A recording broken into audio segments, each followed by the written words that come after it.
this is the topic I want to move to is kind of fear and courage. So I think one thing that's new in my political lifetime in the United States is a fair number of people are feeling nervous to afraid of saying what's on their mind, engaging politically, and some of it might be because my friends are paranoid, but friends of mine have received direct threats and been, kind of singled out on social media for those direct threats.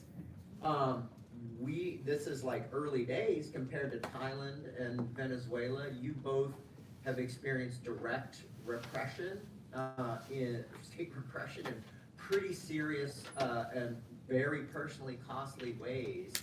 And so the question is like, one, how do you deal with it and think about it in your personal life and everything else that's non-political that you want to do with your life?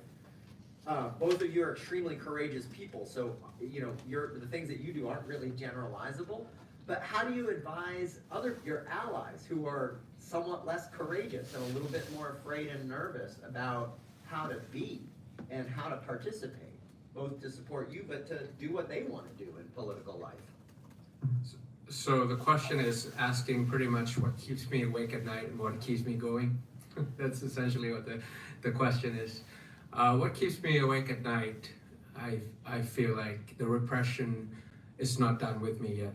They are trying to exterminating me. So they are using ethics commission to extend my 10-year ban into a lifetime ban, and that I can never return to political life ever again.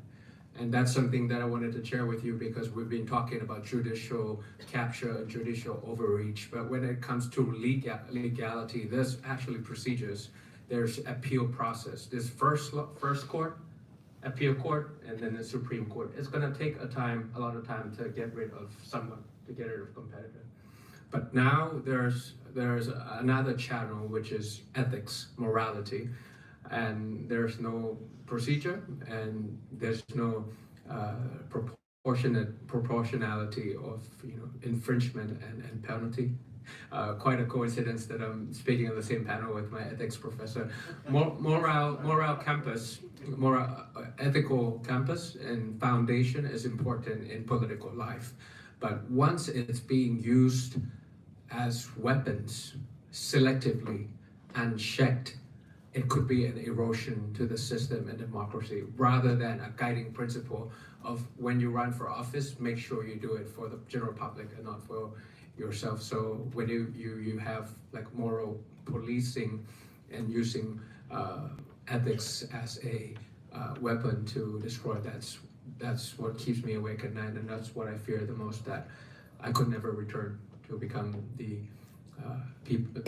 prime minister candidate again. I thought, returning at 54, I would still be vigorous, capable, and ready to lead the country once again. But as of this week, I started to feel that it would come to an end, that my political right will be stripped away. So that's what keeps me awake at night. What keeps me going is by going to the youth, to go to the younger generations.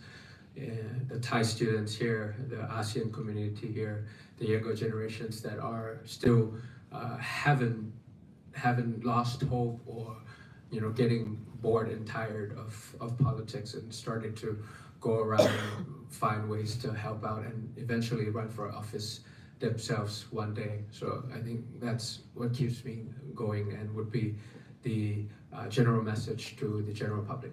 Professor.